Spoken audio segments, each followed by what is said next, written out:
Some viewers may find the following video disturbing. Viewer discretion is advised.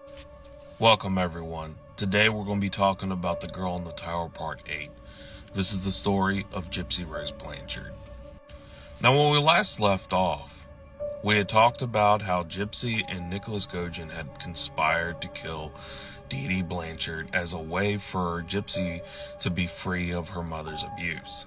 And we had learned about how they had killed her and had gotten caught and had been taken in for questioning. And the first trial, they would find Gypsy guilty and sentence her to 10 years. And they would not have Nicholas's trial until 2018. After Gypsy's arrest, on May 16, 2017, HBO would release a documentary entitled Mommy Dead and Dearest, and talking about the events and leading up to Dee Dee's death. This would actually be a popular documentary that will have a major role to play later on in the future. And as I said, Nicholas's trial would not begin until 2018. And on November of 2018, they would actually bring in Gypsy to testify against Nicholas during this trial. How did Nick know when to do this crime? The time-wise, that morning. I told him. Who planned this murder? I did. Whose account? My mother's. Okay. What did the Facebook post say? If you can recall exactly, or close to it. That bitch is dead. Was there a comment in the post as well about the daughter? Yes, sir. What was that comment? I don't remember exactly how it was worded. Was it Something to the fact of, I raped her sweet innocent daughter. Her laugh is so fucking loud. who made that post? I did. Did you make that post pretending to be somebody else? Yes. And who were you pretending to be? Nick. And why would you make that post claiming to be Nick?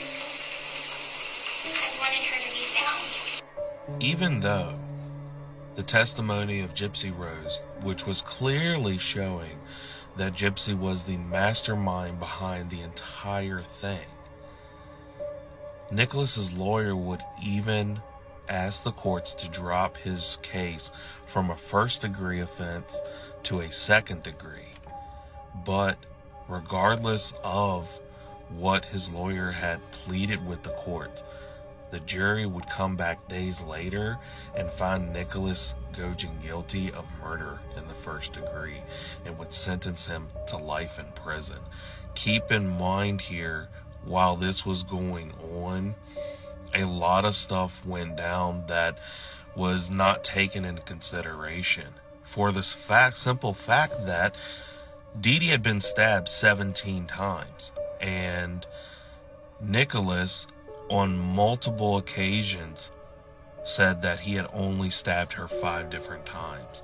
Police would even go and say that the body and crime scene looked as if it was a definite crime of passion.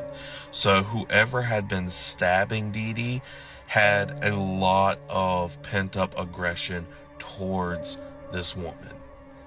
And it has been speculated and theorized that Nicholas may have stabbed her 5 times, but many others believe that in the height of everything going on, that Gypsy actually stabbed her multiple times out of just frustration, a fit of rage, which would answer the whole scene looking like a crime of passion. But the only people that truly know what went down around that time is Gypsy herself and Nicholas. And I do not believe Nicholas will ever say what exactly went down because of his feelings towards Gypsy. Gypsy would later say when she was arrested it was the best day of her life, and she would also make statements that when she was in prison she felt more freedom than the entire year she spent at home with her mother.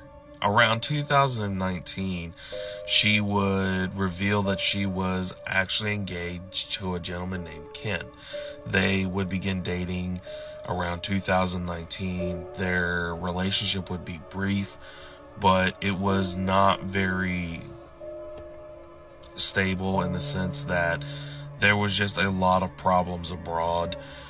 For example, Ken would actually have to buy Gypsy multiple engagement rings, mainly because she was in prison, so a lot of these rings would be confiscated.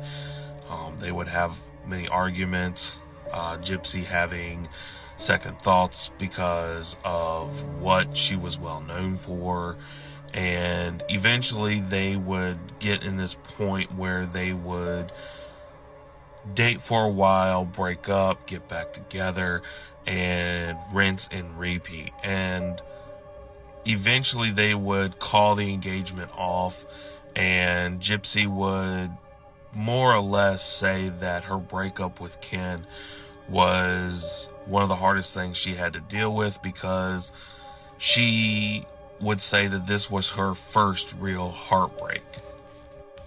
Around 2020, Ryan Anderson would begin working in a hospital, and prior to working at a hospital, he would say that this particular hospital, they would have about 300 patients that they would tend to on a nightly basis. And during the height of the pandemic, those patient numbers dropped from 300 to 30 a night.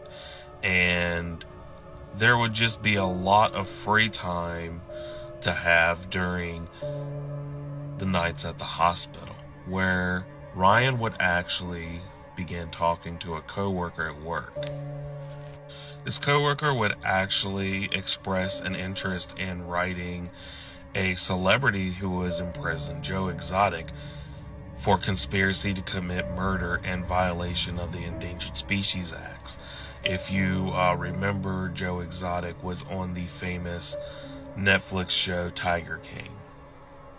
And Ryan Anderson, to get the coworker to get the confidence to write this particular person, would turn around and say, well, if you actually write Joe, I'll go and write Gypsy Rose Blanchard. And he would say this because he had actually recently watched the HBO documentary Mommy, Dead and Dearest.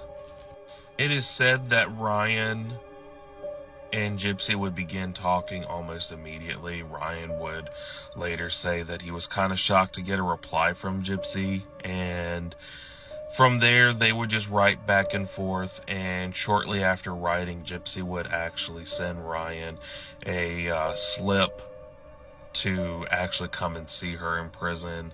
He would go and see her, and they would begin dating. And during this time, Gypsy was not really sure if she wanted to marry Ryan Anderson, because her heart was still in love with her fiance Ken. In fact, by the time that Ryan had proposed to Gypsy, Gypsy was kind of on the fence post, not really sure if she wanted to marry Ryan or not. But eventually she would decide to marry Ryan Anderson. And they would get married on June 2022. On December 28th, 2023, Gypsy Rose would actually be released from prison, actually a year shy to her 10-year sentence. Prior to her release, Ryan Anderson, her husband, would go to the police and would suggest that they close off everything, that Gypsy, by her request, did not want any camera crew there, did not want any media footage, and just wanted it to be just a small group of her and her family. So the police would agree to this and would refuse any kind of media coverage whatsoever. And ironically, on the day that Ryan would go to pick up Gypsy, he would show up with an entire camera crew. And it was just kind of just this, were you just trying to have your own personal camera crew so that you only had certain people to see certain shots? but this would not be the last time that Gypsy Rose Blanchard would be in the media.